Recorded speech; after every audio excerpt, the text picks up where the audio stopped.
Avis vascular centre మన దేశంలోనే the best varicose vein hospital. నేను చాలా లక్కీ ఈ ఇంటర్వ్యూ చేస్తున్నందుకు. హలో ఎవ్రీబడి, అందరికీ నమస్కారం. పద్మశ్రీ, పద్మభూషణ్, పద్మవిభూషణ్, సరస్వతి పుత్రుడు, ప్రజల పాలిట దేవుడు డాక్టర్ నాగేశ్వర్ రెడ్డి గారు ఉన్నారు నాతో. మాట్లాడదాం. సార్ నమస్తే. First of all congratulation sir. చాలా హ్యాపీగా ఉంది. నేను ఒక ఆనర్ లాగా ఫీల్ అవుతున్నాను మిమ్మల్ని ఇంటర్వ్యూ చేయడానికి. నేను దీప్తి సార్. ఎలా ఉన్నారు?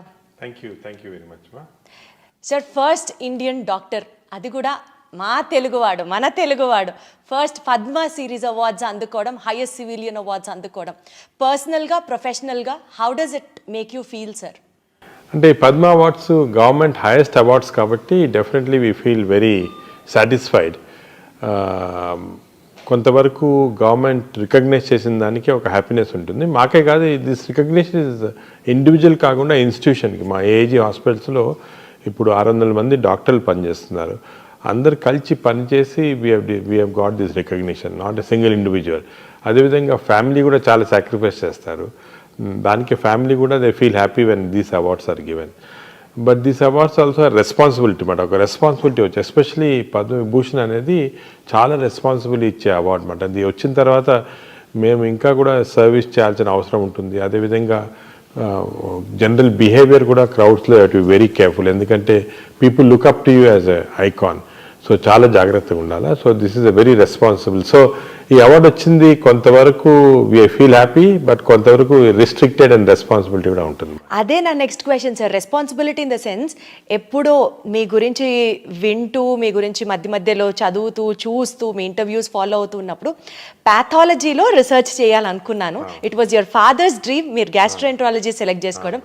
టుడే ఆ ఫీల్డ్ నుంచి ఇక్కడి వరకు కర్నూలు మెడికల్ కాలేజ్లో మీరు చదువుకోవడం, దాని తర్వాత మెడ్రాస్ మెడికల్ కాలేజ్లో పీజీ చేయడం, చండీగఢ్లో డిఎం చేయడం, ఇన్ని చేసి, అంటే వెనక్కి తిరిగి చూసుకుంటే 40 ఏళ్ల మీ కష్టంలో ఈరోజు ఇంత పెద్ద అవార్డు ఇచ్చి జనాలు మిమ్మల్ని సత్కరిస్తుంటే ఎంత రెస్పాన్సిబిలిటీ ఉంటుంది సార్ మీకు? అంటే రెస్పాన్సిబిలిటీ అనేది డెఫినెట్గా ఉంటుంది. కానీ మీరు చెప్పారు కదా కష్టం అంటున్నారు, అది కష్టం కాదు. ఇది మేము కష్టంగా ఫీల్ కాం. ఎప్పుడైనా కూడా ఏదైనా చేసినప్పుడు మీరు ఇఫ్ యూ ఫీల్ వెరీ, అంటే దాని గురించి చాలా కష్టం అనుకోవటం, అదే హార్డ్ వర్క్ అనుకుంటే మనం చేయలేము. We have to have passion and enjoy the work. So నేను ఈ 40 ఏళ్ళుగా కష్టం చేయలేదు, ఎంజాయ్ చేశాను అనమాట నా ప్రొఫెషనల్ కెరియర్. దానివల్ల కొంతవరకు we could achieve what we have achieved. నాకు ఇంట్రెస్ట్ మీరు చెప్పినట్టు పెథాలజీ రీసెర్చ్లో ఉండేది. ఇన్ఫ్యాక్ట్ నేను పెథాలజీలో జాయిన్ అయ్యాను, ఎండీలో, పీజీఐ చండీగఢ్లో జాయిన్ అయినప్పుడు మా father he was a very famous pathologist. ఆయన పట్టుపడి నన్ను ఆ పెథాలజీ ప్రొఫెసర్కి చెప్పి నన్ను అక్కడి నుంచి తీయించేశారు అనమాట, డిపార్ట్మెంట్ నుంచి.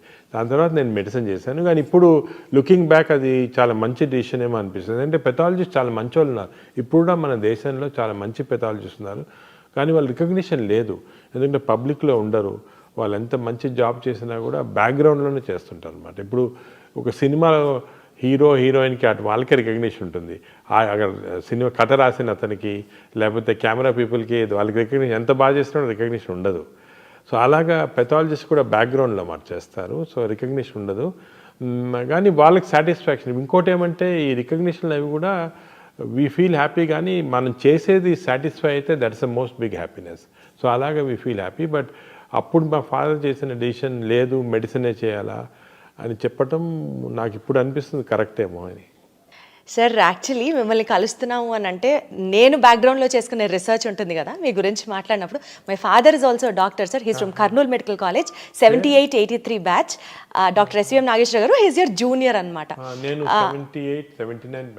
మీరు 1 year సీనియర్ అని చెప్పారు. సింగరి ప్రభాకర్ గారు ENT specialist, this are from Vijayawada. వీళ్ళందరూ కర్నూలు మెడికల్ కాలేజ్. నేను ఇట్లా నాగేశ్వర రెడ్డి గారిని ఇంటర్వ్యూ చేయబోతున్నానంటే మా సీనియర్ అసలు హీస్ అ వెరీ ఎకడమిక్ గై, చాలా కష్టపడతారు. అంతేకాకుండా సార్, మీ టీంతో మాట్లాడినప్పుడు కూడా రాత్రి 12-1 గంట వరకు మీటింగ్లో ఉంటారమ్మా, కాన్ఫరెన్స్ అది ఉంటుంది. పక్క రోజు పొద్దున 5:30-6కి కాల్ చేసి మీరు అందరూ వచ్చేస్తారా అని అడుగుతారు. అంటే సార్, మీరు అన్నట్టు the hunger for work, the passion you show towards your work or like unbeatable and that makes you unstoppable. How do you get that inspiration sir? కష్టపడి, కష్టం అనకూడదు మీ లాంగ్వేజ్ ప్రకారం, సో వర్క్ చేసి చేసి చేసి అంత ప్యాషనెట్గా మీరు వర్క్ చేయడానికి what is your driving force? అంటే ప్యాషన్ అనేది ఇట్స్ వన్ ఇన్నరెంట్గా రావాలం. అంటే మనం we should be interested in doing some things. Suppose for example cinema చూడాలనుకోండి, నేను చూడలేను ఎక్కువ, ఒక అరగంట సార్లు టైర్డ్గా పండుకుంటాను అనమాట. అదే షాపింగ్కి వెళ్ళాలంటే మా ఫ్యామిలీతోటి నేను వెళ్ళలేను అనమాట, చాలా టైర్డ్ అయిపోతాను. ఒక షాప్కి వెళ్ళగానే ఇమీడియట్గా టైర్డ్ అక్కడ వెళ్ళి కూర్చుంటాను అనమాట. అంటే అది చాలామంది రివర్స్, చాలామంది they want to see cinema, they want to go to shopping. So అది ప్యాషన్ అనేది ఇన్హెరెంట్గా ఉండాలి ఒక దాంట్లో. ఇప్పుడు నాకు పేషెంట్స్ చూడటం కానీ, వాళ్ళు డయాగ్నోసిస్ చేయటము, అదేవిధంగా రీసెర్చ్ చేయటము, కొత్త డయాగ్నోస్ చేయటం, ఇవన్నీ కూడా చాలా ఇంట్రెస్టింగ్, చాలా ప్యాషనేట్. సో వన్స్ ఈ ప్యాషన్ వస్తే మనకి టైర్డ్నెస్ అనేది రాదు. We go on doing any amount of work we can do, that drives our work మాట. ఇది కొంతవరకు మనకు సొంతంగా రావాలి. అదేవిధంగా నేను మా జూనియర్స్ కొంతమందికి స్టార్ట్ అయినప్పుడు ఉండదు అది, కానీ డెవలప్ చేసుకోవాలి. వన్స్ ఈ డెవలప్ అన్ ఇంట్రెస్ట్. ఇప్పుడు ఫర్ ఎగ్జాంపుల్ మా దగ్గరకు ఒక పేషెంట్ వస్తారు, వచ్చి తన సిమ్టమ్స్, తన కథ అంతా చెప్తారు. ఏదో విజయవాడ నుంచి వచ్చారనుకోండి, ఇంత దూరం వచ్చాడు, వచ్చిన తర్వాత అక్కడ ఎలాగొచ్చింది, ఎలా స్టార్ట్ అయింది అంటే చాలా ఇంట్రెస్టింగ్ స్టోరీస్ మాట. ప్రతి పేషెంట్ మాకు ఒక స్టోరీ క్రియేట్ చేస్తారు. ప్రతి patient problem is a story for us to solve, ఒక మిస్టరీ టు సాల్వ్. అలా తీసుకుంటే చాలా ఇంట్రెస్టింగ్ ఉంటుంది. అదేవిధంగా మేము ఆపరేషన్స్ చేస్తుంటాము. నేను ఎండోస్కోపీ ఎక్కువ చేస్తున్నాను. ఎండోస్కోపీ లోపల చూస్తే చాలా విచిత్రంగా ఉంటుంది. బాడీలో ఒక్కొక్క ఆర్గన్, దానికి వచ్చే డిజీజు, దానికి వచ్చేది ఇంత complicated stuff. Nature has created all this. చాలా ఇంట్రెస్టింగ్. ఆ ఇంట్రెస్ట్తో చూస్తే డెఫినెట్గా ఒక్కొక్క పేషెంట్ ఒక్కొక్క సినిమా అనుకోవచ్చు అన్నమాట. మాకంతా అలా క్రియేట్ అవుతుంది. సో మీకు 70mm సినిమాకి లేదు, endoscopy cinema gives you that kick అంటారా? సార్ ఎన్నో కేసెస్ చూసుంటారు, ఎన్నో లాక్స్ ఆఫ్ పేషెంట్స్ని మీరు ట్రీట్ చేసి ఉంటారు. You must have met some thousands and lakhs of people కదా. ఈ నేపథ్యంలో which was the most challenging case in your career sir? అంటే మాకు ప్రతి కేసు ఒక ఛాలెంజే. ప్రతి కేసు ఎంత సింపుల్ కేసు అని. ఫర్ ఎగ్జాంపుల్ నేను చెప్పేది ఏమంటే మా స్టూడెంట్స్కి చెప్తుంటాను, ఒక కేస్కి, ఒక పేషెంట్కి ఒక కేసు అనుకోండి, మాకు డైలీ నేను 100 మందిని చూస్తాను, 200 మంది చూస్తాను పేషెంట్స్. కానీ ఆ ఒక్క పేషెంట్కి తన disease is the most important for him. ఏదైనా ప్రాబ్లం వచ్చిందనుకోండి, ఆ పేషెంట్ లైఫ్ అండ్ డెత్లో ఉంటే, the life and death for doctors maybe 100 patients చూసి 100 పేషెంట్స్ సీరియస్ ఉన్నారని చూస్తుంటారు. ఐసీయూలో అనుకోండి, మా ఐసీయూస్లో 150 పేషెంట్స్ ఉంటారు, అందరు సీరియస్గానే ఉంటారు. మేము సరే సీరియస్ పేషెంట్స్, ఈ పేషెంట్ చూస్తుంటాం, కానీ ఆ పర్టికులర్ పేషెంట్కి, ఆ పర్టికులర్ ఫ్యామిలీకి it's a life and death, complete change. ఒక ఫ్యామిలీలో బ్రెడ్ విన్నర్ ఉన్నారు, ఆయన సీరియస్గా ఏదో ఇంటెస్టైనల్ బ్లడ్ వామిటింగ్ తోటి వచ్చారు, సీరియస్గా ఉన్నారు. ఆ పేషెంట్ సర్వైవ్ కాకపోతే హోల్ ఫ్యామిలీ ఇస్ డిస్ట్రాయిడ్. దానికే ఎంత లేట్ అయినా, నైట్ ఎంత ఏ టైంలో అయినా కూడా చాలాసార్లు మా ఇంట్లో ఫర్ ఎగ్జాంపుల్ ఒక ఇంపార్టెంట్ ఫంక్షన్ ఉంటుంది, సడన్గా ఈ పేషెంట్ బ్లడ్ వామిటింగ్ వస్తారు. We ignore all that. మా ఇంట్లో కూడా కొంతవరకు ఇనీషియల్గా కోపడ్డేవాళ్ళు అవన్నీ. ఎందుకంటే that patient life is so important. అది మేము సేవ్ చేయగలిగితే ఒక ఫ్యామిలీ సేవ్ చేస్తున్నాం, ఒక whole family is being saved. అట్లా one case to talk specifically about అంటే ఏం చెప్తారు సార్? అంటే which really had an impact on you, మీరు సెంటిమెంట్గా టచ్ అయ్యి like I have to do something అని మీరు మూవ్ అయి చేసిన కేసు? నేను ఒక ఎగ్జాంపుల్ చెప్తాను. మా పాత హాస్పిటల్లో ఉన్నప్పుడు ఒక patient use to come for treatment. అంటే తనకి లివర్ చెడిపోయి అక్కడి నుంచి బ్లీడింగ్ వస్తుంది అన్నమాట. సో ఆ పేషెంట్ ట్రీట్మెంట్కి మేము 3-4 కోర్సెస్ ఆఫ్ ట్రీట్మెంట్ చేయాలి. ఎండోస్కోపీ ద్వారా బ్లీడింగ్ ఆపేసి బ్యాండ్ చేసి బ్లాక్ చేయాలి. మరి బ్లాక్ చేస్తే వీ కెన్ సేవ్. అది జరుగుతున్నప్పుడు అది 6 సెషన్స్ చేయాలి. సో సెకండ్ సెషన్లో నేను ఆ పేషెంట్ని, మాకు రిసెప్షన్లో కెమెరా ఉంటుంది, కెమెరా నుంచి మేము అన్ని చోట్ల, ఫర్ ఎగ్జాంపుల్ నా దగ్గర టీవీ స్క్రీన్ ఉంది, I will see what is happening in each area. అది చూస్తూ ఉంటే చూసింది నేను, ఆ పేషెంట్ తన పాకెట్లో నుంచి మనీ ఇస్తున్నాడు అనమాట. అంటే 1 రూపీ తీస్తున్నాడు, 2 రూపీస్ కాయిన్స్, అప్పుడు కాయిన్స్ కూడా ఉండేవి, కాయిన్స్ తీసి ఇస్తున్నాడు రిసెప్షనిస్ట్కి. ఫైనల్గా అదంతా మేము as such we keep everything low cost, కానీ అది కూడా ఒక 2000 రూపీస్ అది అయ్యేది పేషెంట్. ఆ 2000 రూపీస్ ఇచ్చి కంప్లీట్గా తన పాకెట్ నుంచి ట్రీట్మెంట్కి వచ్చాడు. నేను ఆ పేషెంట్ ఏం చేస్తున్నాను నువ్వు అంటే, ఈజ్ ఎ బార్బర్, బేగంపేటలో బార్బర్ షాప్ ఉంది, బార్బర్ చేస్తున్నాడు వర్క్. మరి నేను అన్నాను, మరి మాకు ఎందుకు చెప్పలేదయ్యా, నీ గవర్నమెంట్ స్కీమ్లో కానీ రాదు కదా అంటే, ఈ అట్ సచ్ డిగ్నిటీ నేను ఫ్రీగా అడగకూడదు, నేను కట్టి తను అయిన తర్వాత అదే డబ్బు లేదు కాబట్టి నడిచి వెళ్తున్నాడు తన షాప్కి. సోమాజిగూడ నుంచి బేగంపేట దాకా నడిచి వెళ్ళేవాళ్ళు. ఇది చూసిన నాకు అనిపించింది, అందరూ ఏమంటారంటే లేదు చీట్ చేస్తారు, వీళ్ళు చీట్, అవన్నీ తప్పు. మనకి patients especially lower middle class వాళ్ళకి చాలా డిగ్నిటీ ఉందన్నమాట. వాళ్ళు లేదు మేము వాట్ ఎవర్ ఈజ్ డ్యూ కట్టాలా, చేయించుకోవాలా అని ఆ డిగ్నిటీ తోటి కెన్ ఇమాజిన్ ఆ బార్బర్ పాపం అంత డిగ్నిటీ తోటి అంత అయిన తర్వాత డబ్బు లేదు కానీ నడిచి వెళ్తున్నాడు తన షాప్కి. అప్పటి నుంచి అది చూసి నేను we made everything free for him. For him sir, for the wonderful sir. అదేవిధంగా అలా చాలామంది మా సోషల్ వర్కర్స్ని కూడా చెప్పి ఐడెంటిఫై చేయమంటన్నమాట. మనకి చెప్పేది middle class, lower middle class patients, they don't want free. కానీ వాళ్ళకి ఆ డిగ్నిటీ ఎంత ఉంటుందంటే పాపం డబ్బు లేకపోయినా ఏదో అమ్ముకోవటము, ఇల్లు అమ్ముకోవటం, పొలం గురించి ట్రీట్మెంట్ చేస్తుంటారు అనమాట. అంటే ఇటువంటివి అసలు మనకి ప్రపంచంలో ఎక్కడ లేదు. నువ్వు అమెరికాకి వెళ్ళండి, ఇంగ్లాండ్కి వెళ్ళండి, పేషెంట్స్ వచ్చి డిమాండ్ చేస్తుంటారు, ఇన్సూరెన్స్ ఉంది మాకు, ఎందుకు చేయరు. ఒక $10 కట్టాలి ఎక్స్ట్రా అంటే కట్టరు. కానీ మన వాళ్ళు చూడండి ఎంత డిగ్నిఫైడ్గా ఎంత ఎదుగు చేస్తుంటారు పాపం. Sir you are a people's doctor and you are a doctor for a cause sir, అంతే. ఎందుకంటే ప్రజల్ని ఈ రకంగా అర్థం చేసుకోవడం కూడా చాలా కష్టం సార్. కట్టాలి, లేకపోతే హాస్పిటల్స్ నడవు, మేము కూడా డాక్టర్స్కి పే చేయాలి, even we are putting our blood in to it అనే వాళ్ళని చూసాం. కానీ పేషెంట్స్ పర్స్పెక్టివ్లో అర్థం చేసుకొని వైద్యం చేసే డాక్టర్స్ డెఫినెట్లీ చాలా అరుదుగా ఉంటారేమో, మీరు అందులో ఒకరు సార్. డాక్టర్స్ కూడా ఉన్నారమ్మా, కానీ ఓన్లీ థింగ్ ఇది రికగ్నిషన్ దానికి లేదు. యాక్చువల్లీ నేను అదే అడగబోతున్నాను సార్. ఇప్పుడు మిమ్మల్ని ఐడెంటిఫై చేశారు మెడికల్ పైనియర్గా, మీకు పద్మ అవార్డ్స్ వచ్చాయి. Do you really think, what do you feel sir, ఇండియాలో ఇన్స్టిట్యూషన్స్కి గవర్నమెంట్కి మధ్యలో ఆ కొలాబరేషన్ ఏ రకంగా పనిచేసి ఇంకా మెడికల్ పైనియర్స్ని గనక ఐడెంటిఫై చేస్తే this is far better Indian larger picture medical పరంగా అని మీరు నమ్ముతున్నారా? Do you still feel there is a vacancy in it? There is definitely. ఇప్పుడు మామూలుగా మనకి most important thing 2 things in life population. ఒకటి హెల్త్, సెకండ్ ఎడ్యుకేషన్. ఇప్పుడు education అనేది పేషెంట్స్కి ఇస్తుంది, అంటే మన పాపులేషన్లో గవర్నమెంట్ స్కూల్స్ అని ఇవన్నీ చేస్తున్నారు. బట్ హెల్త్ అనేది చాలా కాంప్లెక్స్ ఇష్యూ. ఇంతమందికి ఫ్రీ హెల్త్ ఇవ్వాలి అవన్నీ అంటే చాలా కష్టం గవర్నమెంట్కి. కొంత ఇన్సూరెన్స్లు చేస్తున్నారు, ఈ ఆరోగ్యశ్రీ ప్రోగ్రామ్, ఆయుష్మాన్ అన్నీ చేస్తున్నారు. కానీ పాపులేషన్ అంతా కవర్ చేయాలంటే ఈజీ కాదు. So complex issue.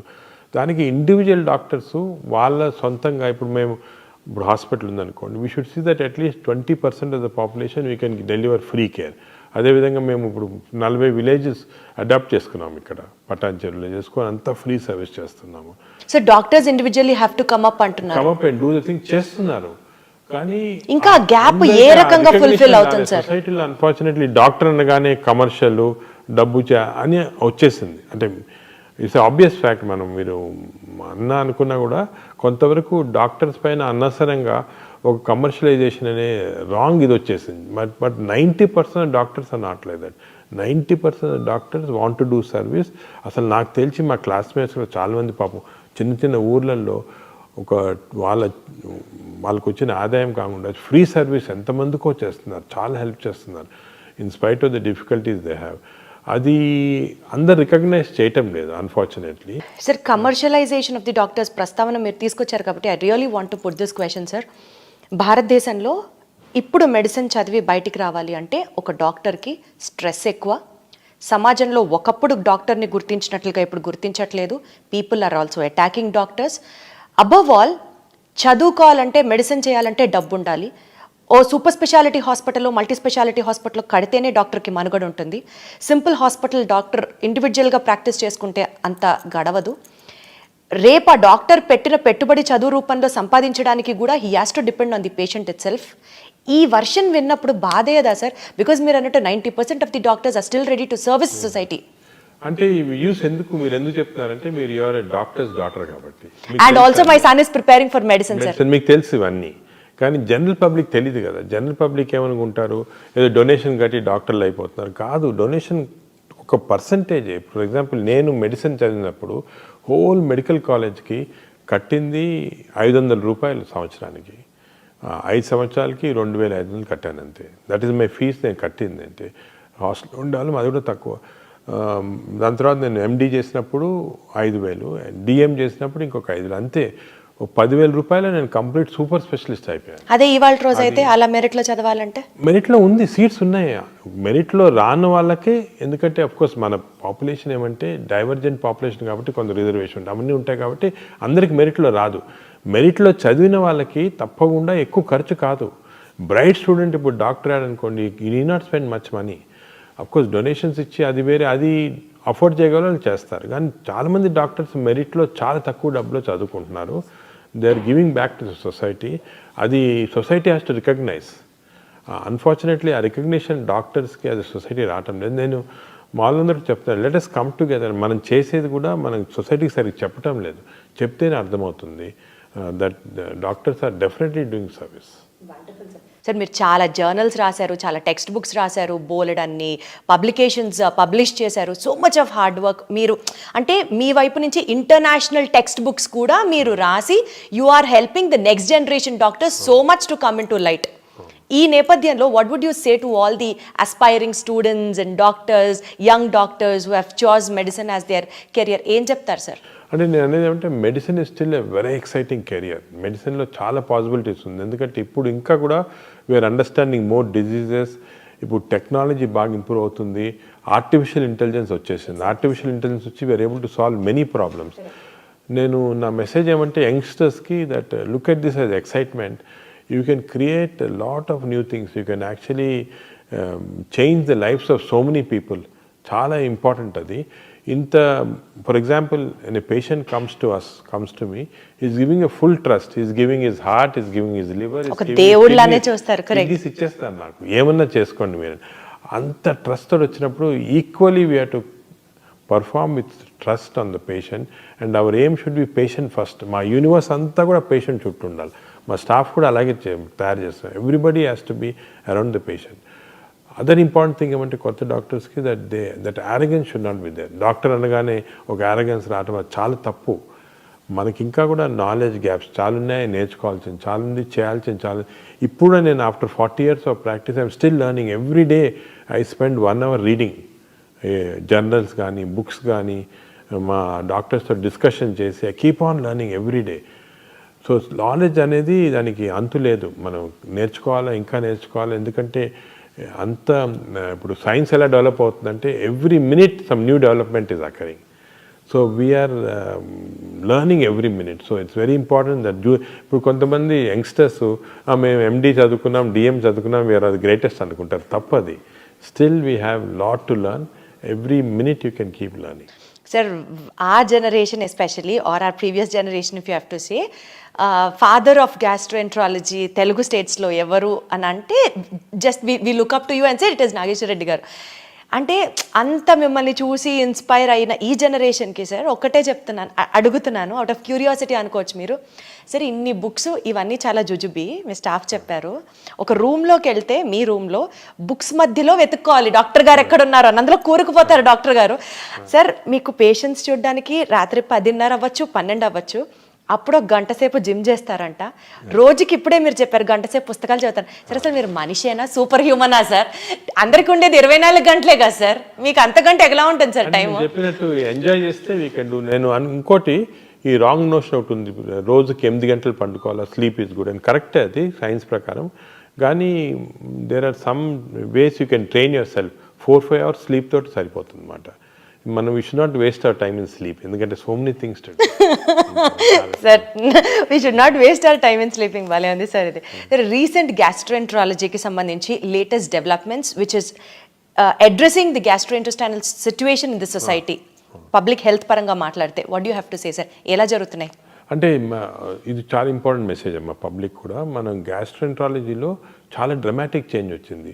ఒక 20 years మేము చూస్తున్నాం కదా, విలేజెస్కి వెళ్ళామని చేసేవాళ్ళం. అక్కడ ఇన్ఫెక్షన్స్ ఎక్కువ ఉండేది, టీబీ ఉండేది, ఇన్ఫెక్టివ్ డయేరియాస్ ఉండేవి, హెపటైటిస్ ఉండేది. ఇప్పుడు అన్నీ పోయాయి. ఇప్పుడు మనం డెవలప్మెంట్ తోటి క్లీన్ వాటర్ ప్రొవైడ్ చేస్తున్నాము, న్యూట్రిషన్ కూడా ఇంప్రూవ్ అయింది, అదేవిధంగా హెపటైటిస్ వ్యాక్సిన్స్ ఇస్తున్నాము, అవన్నీ పోయి. అన్ఫార్చునేట్ థింగ్ ఏమైందంటే people have become westernised in diet, fast foods. చిన్న విలేజెస్కి వెళ్ళండి, ఇక్కడ మేము చూస్తాం అక్కడ చిప్స్ ఉంటుంది, బర్గర్స్ ఉంటాయి, అన్ని ఫాస్ట్ ఫుడ్స్ ఉన్నాయి. Processed foods have come in. ఈ ప్రోసెస్ ఫుడ్స్ వల్ల వీఆర్ డెవలపింగ్ వెస్టర్న్ డిజీజ్. ఇప్పుడు సర్ప్రైజింగ్ ఏమంటే మన ఊర్లలో highest amount of disease is IBD, inflammatory bowl disease. అసలు 20 సంవత్సరాల క్రితం ఇండియాలో లేదు ఇది. ఇప్పుడు సగం మంది పాపులేషన్ విలేజెస్లో అదే ఉంది. సో అన్ఫార్చునేట్గా మనము మన గుడ్ హ్యాబిట్స్ పోగొట్టుకొని బ్యాడ్ హ్యాబిట్స్ అంటే ఆర్గానిక్ ఫార్మింగ్ అంతా పోయింది. అంతా కూడా ప్రాసెస్డ్ ఫుడ్ తింటున్నాము. ప్రాసెస్డ్ ఫుడ్లో ప్రిజర్వేటివ్స్ ఉంటాయి, అదేవిధంగా కలరింగ్ ఏజెంట్స్ ఉన్నాయి. దీనివల్ల చాలా కొత్త జబ్బులు వస్తున్నాయి. I'm worried about this. మన ఇండియన్ పాపులేషన్లో స్లోగా వెస్టర్నైజ్డ్ డిజీజ్, దీన్ని ఎన్సిడి అంటారు, నాన్ కమ్యూనికబుల్ డిజీజ్, ఇవి వచ్చి డయాబెటీస్ ఇంక్రీజ్ అయిపోయింది, ఫ్యాటీ లివర్ ఇంక్రీజ్ అయిపోయింది, మెటబాలిక్ డిజీజ్ ఇంక్రీజ్ అయిపోయింది. ఇది మన at this stage we should halt it. ఒకసారి గవర్నమెంట్ కానీ సొసైటీ కానీ ఆలోచించి మీరేమంటారు sir, what you suggest the preventive steps ఈ క్షణంలో మనం తీసుకోవాల్సింది ఇమీడియట్గా చేయాల్సింది ఏమంటే ఈ process foods government should take strict action. For example నేను ఎప్పుడు చాలాసార్లు చెప్తున్నాను, గవర్నమెంట్ కూడా చెప్తున్నాను, ఈ స్కూల్ చుట్టూ ఫాస్ట్ ఫుడ్స్ పెట్టకూడదు. కాలేజెస్ చుట్టూ డ్రింక్స్ ఆల్కహాల్ బ్యాన్ కదా, అదేవిధంగా ఫాస్ట్ ఫుడ్స్ బ్యాన్ చేసేయండి స్కూల్లో. చిల్డ్రన్ ఏమో ఇంటర్వెల్ అవగానే బయటికి పరిగెత్తుకొని వెళ్ళి చిప్స్ తీసుకోవటం, బిస్కెట్స్, ఈ బర్గర్స్ ఇవి తింటున్నారు. తప్పది. You ban fast foods. చిల్డ్రన్ని న్యాచురల్ ఫుడ్స్ ఎంకరేజ్ చేయండి. స్కూల్స్లో మిడ్ డే మీల్స్లో natural foods, organic foods, millets encourage చేయండి. అదేవిధంగా ఫిజికల్ యాక్టివిటీ ఎంకరేజ్ చేయండి చిల్డ్రన్. స్కూల్స్లో they should play, have physical activity. లేదు స్కూల్స్ 6 గంటలు 7 గంటల దాకా వాళ్ళకి ఇప్పుడు చిల్డ్రన్కి ఫ్యాషన్ ఏమంటే కంప్యూటర్స్ ఇచ్చి దానిపైన స్టడీస్ చెప్తున్నారు. ఇవన్నీ కూడా తీసుకొని let childrens become socially active. ఒకరితో ఒకరు మాట్లాడుకోవాలి, యాక్టివేట్ చేయాలా. అదేవిధంగా ఫిజికల్ యాక్టివిటీ ఉండాలా, హెల్తీ ఫుడ్ తినాలా. ఈ కాన్సెప్ట్ స్కూల్ చిల్డ్రన్ నుంచే స్టార్ట్ చేయాలి. మేము కొన్ని స్టడీస్ చేసాం స్కూల్ చిల్డ్రన్లో. 40% ఆఫ్ ఈవెన్ పబ్లిక్ స్కూల్ అంటే గవర్నమెంట్ స్కూల్స్లో కూడా 40% of children are having fatty liver because of all these types of things. So they should change. లేకపోతే మన generation, younger generation are going to get totally spoiled. Also sir, along with మీరు చెప్పిన కాంప్లికేషన్స్తో పాటు according to chronic inflammation hypothesis ప్రకారం ulcerative colitis కానివ్వండి, Crohn's disease కానివ్వండి, because of the inflammation of the intestine జనాల్లో ఈ incidence of these diseases. Sir, I love this subject. I have done so much of research in this, కాబట్టి నేను అడగగలుగుతున్నాను. And మా ఫ్యామిలీలో కూడా one of my family member is suffering with Crohn's disease sir. He's just 6 years of age, వాడికి age నుంచి మేనల్లుడు. ఈ suffering with this Crohn's disease. మేము ఎంత ఫేస్ చేసామో ఆ ట్రామా ఇండియాలో చాలా చోట్ల చూపించి ఈ ట్రీట్మెంట్ దొరక్క చాలా కష్టపడ్డాం సార్. సో నాకు ఈ సబ్జెక్ట్ గురించి తెలుసు, అందుకని I making it up point. Correct మీరు చెప్పినట్టు it's called a chronic inflammatory condition. ఈ chronic inflammatory condition is environmental stimulated. ఈ ఎన్విరాన్మెంట్ వస్తూ ఉంది మనకి. దాన్ని మనం ఎలా తగ్గించుకోవాలి సార్? మనం ఏం చేయాలి తగ్గించాలంటే? అసలు ఎందుకు వస్తుంది? సొసైటీ యాజ్ ఎ సొసైటీ మనము we should now change back to natural foods, organic foods. ఇంకో drinking water, plastic drinking waters, అవన్నీ కూడా ప్రాబ్లమ్స్ ఉంటాయి. అవన్నీ కూడా అంటే ఈ చేంజెస్ అనేది it's not easy. For example మాకు ఈ లివర్ క్యాన్సర్ పేషెంట్స్ చాలా వస్తున్నారు అనమాట. ఎందుకు వస్తున్నారని చెక్ చేస్తే it is not because of drinks కానీ, అది కాదు. It is because of aflatoxin. అంటే మనం పీనట్స్ గ్రో చేస్తాం కదా, ఇప్పుడు అనంతపూర్ ఏరియాలంతా కూడా చాలామంది ఈ పీనట్స్ గ్రో చేస్తుంటారు. దాంట్లో ఆఫ్లోటాక్సిన్ ఫంగస్ వచ్చేసి that is causing this liver cancer. But అది చేంజ్ చేయాలంటే ఫార్మింగ్ చేంజ్ చేయాలి, అగ్రికల్చర్ చాలా కష్టం అది. So it's involves not only changing of habits but economy కూడా చాలా చేంజ్. సో కొంతవరకు it's not easy, simple problem కాదు. అంటే ఇండియాలో ఇన్సిడెన్స్ ఎక్కువ అవుతుంది అని అనుకోవచ్చా సార్? మనం జాగ్రత్త పడాలి అని అంటే ఇండియాలో ఎన్విరాన్మెంట్ ఎక్కువ అవుతుంది. మన ఎన్విరాన్మెంట్ చేంజ్ చేయాలి. పొల్యూషన్ చూడండి, ఇప్పుడు ఫర్ ఎగ్జాంపుల్ ఈ నార్థన్ ఇండియాలో చాలా మందికి lung problems, severe lung problems pollution వల్ల.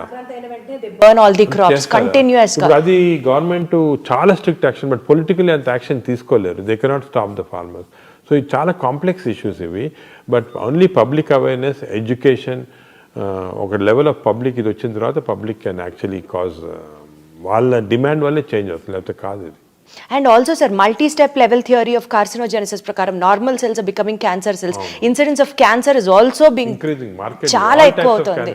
మీరు specially being gastroenterologist liver cancer గురించి అడ్రస్ చేయడం కానీ, because of the pollution or because of the drinking habits, alcohol consumption, ఎలాంటి ఇంపాక్ట్ ఉండబోతుంది సార్? జనాలకి ఎంత చెప్పినా అర్థం అవ్వట్లేదు ఎందుకు అని అనిపిస్తూ ఉంటుంది. అనిపిస్తుందేమో నాకు. ఇంకా కూడా మీరు media, all types of social media అందరూ కూడా యాక్టివ్ పార్ట్ తీసుకొని హెల్త్ ఎడ్యుకేషన్ అనేది చాలా ఇంపార్టెంట్ రోల్ తీసుకోవాలి. ఇప్పుడు జనాలకి ఏమి ఇంట్రెస్ట్ ఉందంటే ఏదో ఒక కాంట్రవర్సీ అని పుష్ప వస్తే అవన్నీ చూస్తుంటారు. అదే ఏదైనా ఇంట్రెస్టింగ్ టిడ్బిట్స్ పాలిటీషియన్ కానీ యాక్టర్స్ చూస్తుంటారు. కానీ unfortunately they are not concentrating on this health education. ఇప్పుడు వెస్టర్న్ కంట్రీస్లో చూసుకోండి, హెల్త్ ఎడ్యుకేషన్ ఛానల్స్ వేరేగా ఉన్నాయి, చాలా పవర్ఫుల్గా ఉన్నాయి. దే డెలివరింగ్ చిల్డ్రన్కి, they are delivering health education at school level itself. అది మనం చేయటం లేదు, చేయాలా. We have to change the society by properly educating them.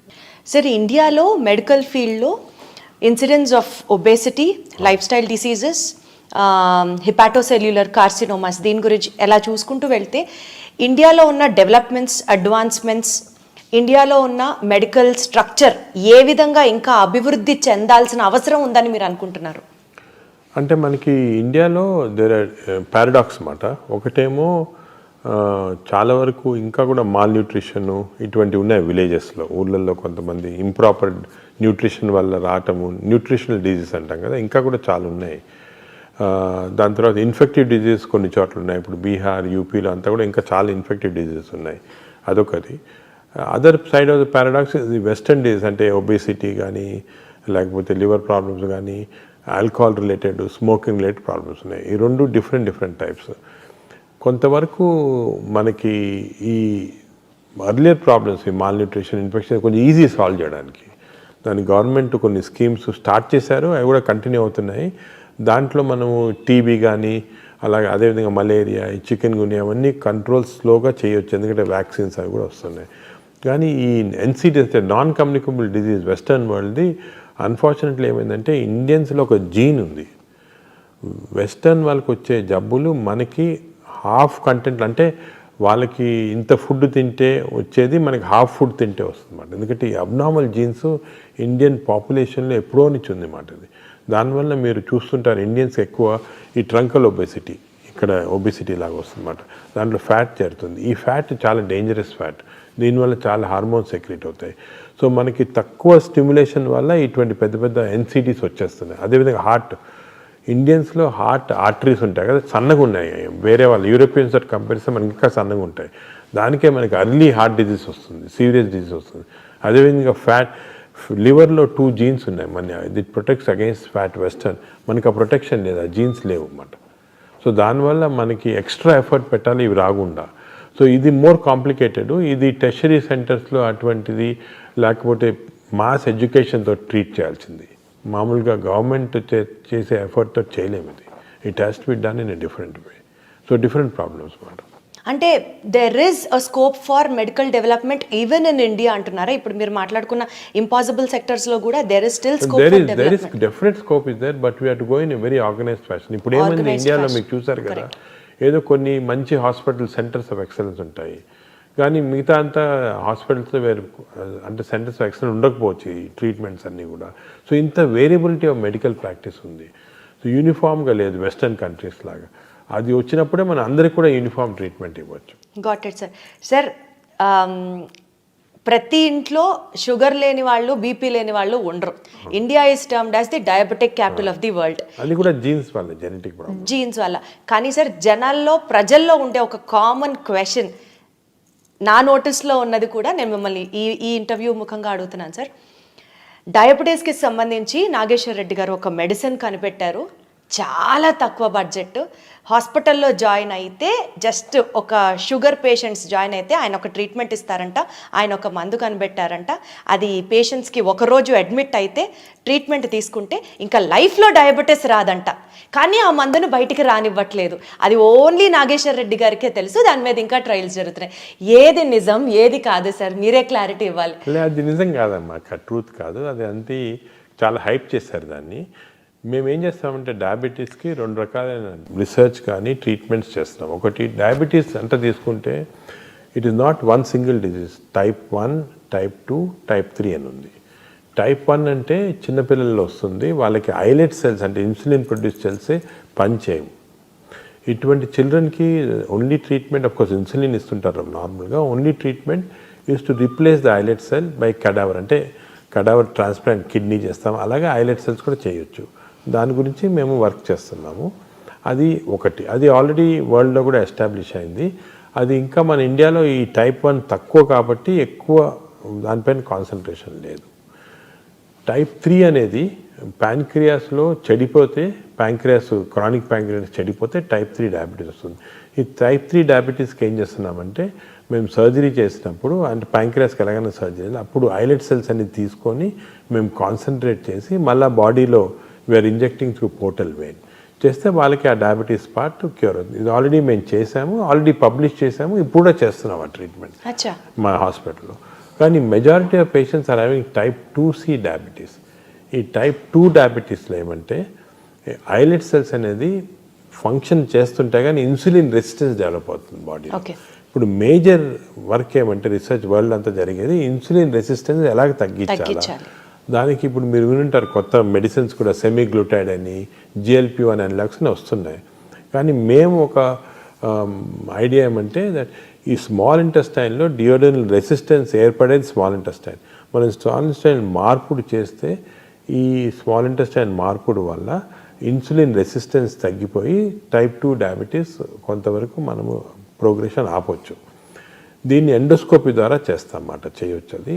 అది కూడా మేము we are still doing it as on a protocol basis. అంటే అందరికీ so it is still in the experimental phase. Experimental కాదు, ప్రోటోకాల్ బేస్. అంటే ఎక్స్పెరిమెంట్స్ అన్ని అయిపోయింది, effective అది, కానీ ప్రోటోకాల్ బేసిస్. ఎందుకంటే it can be done in large populations.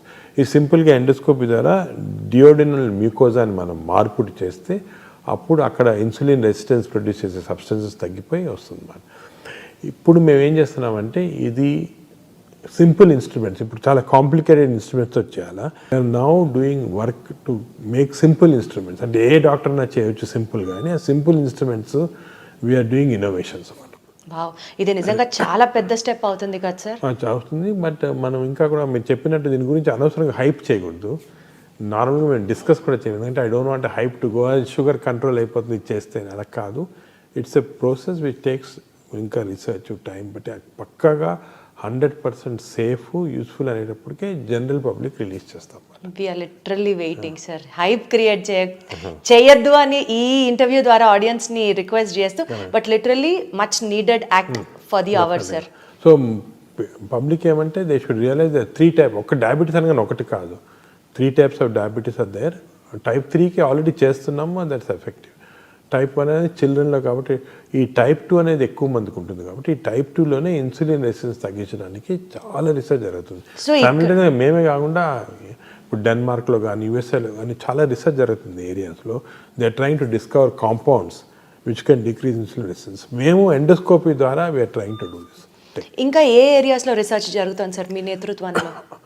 డయాబెటీస్లో అంటారా? జనరల్గా సార్ గ్యాస్ట్రోఎంట్రాలజీ డిపార్ట్మెంట్ పరంగా మోస్ట్ ఇంపార్టెంట్ ఏమంటే early identification of cancers. Oh, ఇప్పుడు మేము ఈ ఆర్టిఫిషియల్ ఇంటెలిజెన్స్ యూస్ చేసి గ్యాస్ట్రిక్ క్యాన్సర్ ఎర్లీగా కనుక్కుంటున్నాము. And we're able to remove through the endoscope itself without surgery. అదేవిధంగా కొలానిక్ క్యాన్సర్స్ ఎర్లీని ఐడెంటిఫై చేసి we're able to remove endoscope. ఇదంతా మీ టీం చేస్తున్న రీసెర్చ్? మా టీము బయట వేరే జాపనీస్ అందరు చేస్తున్నాం, కలిపి కూడా చేస్తాం. ఇవన్నీ already practically in use. We are now implementing it. ఈరోజే 2 పేషెంట్స్ అస్సాం నుంచి వచ్చారు. వాళ్ళకి ఏదో వేగ్ డిస్కంఫర్ట్ ఉంది. ఎండోస్కోప్ మా దగ్గర we have what is called intelligent endoscopes, endobrain అంటాం. ఎండోస్కోప్ పెట్టగానే ఇమీడియట్గా కంప్యూటర్లో వచ్చేసింది ఎర్లీ గ్యాస్ట్రిక్ క్యాన్సర్, ఇమీడియట్గా సేమ్ టైంలో ఒక చిన్న నైఫ్ తీసి ఎండోస్కోపీ ద్వారా అంతా కట్ చేసి తీసాం, అయిపోయింది.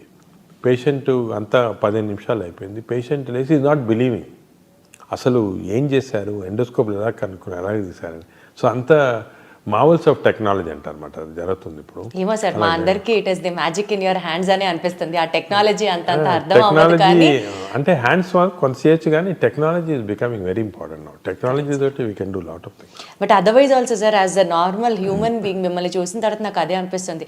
అంత సబ్జెక్ట్ కానీ, అంత ఇంటెన్స్గా వర్క్ చేయడం కానీ, అంత passion towards this particular profession కానీ, ఇదంతా not that everybody has that sir. You are really a super human being అన్నది మాకు అనిపిస్తూ ఉంటుంది సార్. మీ బ్రెయిన్ ని తీసి రిసెర్చ్ చేస్తే ఎన్ని అద్భుతమైన పాయింట్లు దొరుకుతాయో ప్రపంచానికి. ఇప్పుడు అందరూ బ్రెయిన్ అనుకుంటారు, కానీ actually gut microbiome. Exactly sir, gut health reflects your the brain. గట్లో మన microbiome thousands of chemicals release చేస్తా ఉంది. ఇప్పుడు మీ గట్లో కానీ నా గట్లో all these chemicals are going into brain and acting on the brain. So ఇంతకుముందు నోబెల్ ప్రైజ్ విన్నర్స్ది బ్రెయిన్ స్టడీ చేయాలనేవాళ్ళు. ఇప్పుడు Nobel prize winners gut microbiome study చేస్తున్నాం. సరే sir, I take back my words. Nageshwar Reddy గారి గట్ మైక్రోబయోమ్ ని కనుక మనం అనలైజ్ చేస్తే, what kind of a person is he, what is he going through, how is he working hard, how is he able to achieve so many things అన్నది అర్థం. మేము actually last month Barry Marshall అని ఇది. And for more videos, please subscribe to iDream. Please subscribe to iDream. Please subscribe iDream. And please subscribe to iDream. For more videos, subscribe to iDream. Please like, share, and subscribe to the channel. Congratulations, iDream. Subscribe to iDream. Subscribe to iDream. So subscribe to iDream Media. iDream की iDream team अंदर की huge congratulations. Please subscribe iDream Media. Please subscribe to iDream. Subscribe iDream. Please subscribe to iDream. iDream అంటే నా కళల channel subscribe చేసుకున్న నోరు తిరుగుతలేదు మీరైతే గంట గుర్తు కొట్టండి. For more such videos, please subscribe to iDream. Subscribe to iDream. Please subscribe to iDream. Please subscribe iDream Media. Please do subscribe to iDream. Please subscribe to iDream Media. For best entertainment and information, please subscribe iDream. And don't forget to subscribe to iDream.